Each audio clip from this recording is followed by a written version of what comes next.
Hi, Coach. Tough game tonight. Can you just start us out with your overall thoughts of the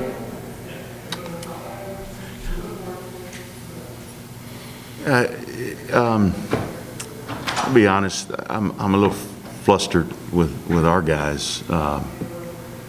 When you look at the final score, you would never guess that your opponent had 18 more shot attempts from the field.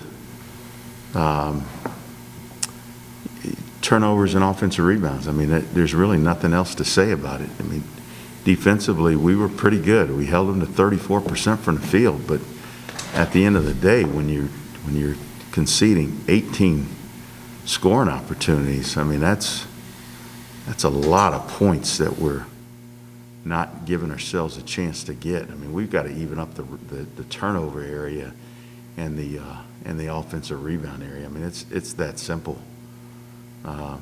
We're still not shooting the ball like we're capable of shooting it, but I do think that's going to come. But the turnovers are just inexcusable at this point. Yeah, there was a sequence there at the very end. We were down by one. We needed to get a stop. We got a couple stops, but we just couldn't get the rebound. Yeah. That's probably the biggest play of the game.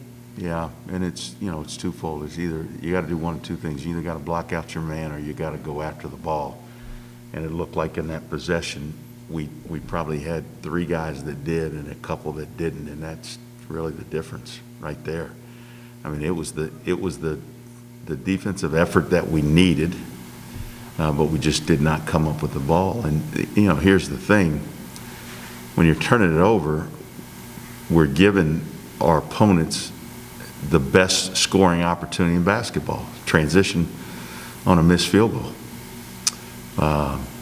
Or a turnover. I mean, that's absolutely the highest scoring opportunity there is in all of basketball. So if we can take away those baskets, those opportunities, we're pretty good. But right now, I guess it's just a lesson. It's going to be a hard lesson that we got to learn here, and we need to learn it pretty quick. It seems like we kind of have a tough time when our forwards get in foul trouble. Obviously, in that sequence I just mentioned, Perry wasn't in there. He had 4 fouls. You think we just get in trouble when our big guys have that foul trouble? Yeah, and there's no question. I mean, the foul trouble is it's more than just the big guys getting in foul trouble. We lack the depth and we lack some substance when the big guys get in foul trouble. But we also putting some other guys in situations that they're not accustomed to playing in. Losing Laz has been big. Laz is our best rebounder. I'd like to think that he'd make a difference for us. There's situations where we need to rest Jalen White tonight, for example, and just he played 33 minutes and he was a warrior, but we just needed his girth out there. And honestly, he did get a little bit tired. So hopefully we can get through this stretch, get Laz back on the court. I think he'll make a big difference for us. Perry, you guys opened up 11, 12 point lead in the first half. You got it going offensively early. What were you guys doing right when you guys were able to kind of get in front?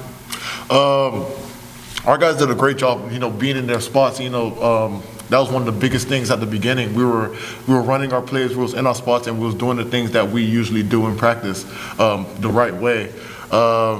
So right off the bat, they found me open. It was easier for them to give me passes to the post or even throw me lobs. So they're just easy buckets for us.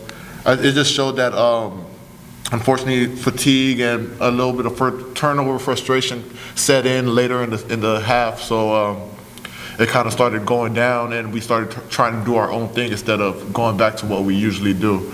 But if we just learn to stay on task and be sound and solid when things go rough, I think it'll just make a huge difference in future play.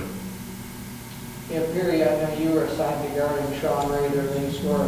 You kept him in check for the most part. How were you able to stop him? Yeah, I was very disappointed in my last performance, last game against UTRGV, against Sean Ray, because I was in charge of guarding him and the other big man, Bratton. I just wasn't, I don't like when people score against me. I don't know about anybody else, but it's just something I feel like if I can stop it, I know I can stop it. So prior to this game, I just took more initiative in watching film and seeing his go-to moves and just trying to read our players so I know how to guard them when it comes in without fouling. And yeah, it worked out really well. You know, I kept him down to, I don't know, like when he was guarding me, no points. But at the end of the day, we need some work. We'll be all right. Coach, what's the emphasis going to be on moving forward? Obviously, talking with Texas Tech going up, but what are you going to tell us? Well, obviously with Texas Tech, they're a heck of a defensive team, very stingy when it comes to points. So we've got to do a good job taking care of the ball. We've got to do a good job of spacing the floor and kind of running our stuff. So no easy task, especially when we have to travel and then turn around and play an afternoon game. But you know, I'm not down on our guys. I'm really frustrated about the turnovers tonight, the offensive rebounds. I thought we left a really, really good defensive effort on the floor. I mean, again, to hold them to 34% from the field, I thought that was a pretty darn good effort on our part. But at the end of the day, it's about wins and losses. So we just got to go back to the drawing board and figure out a way to score some points. Yes, sir. All right, thanks, guys. Thank you. Thank you, guys.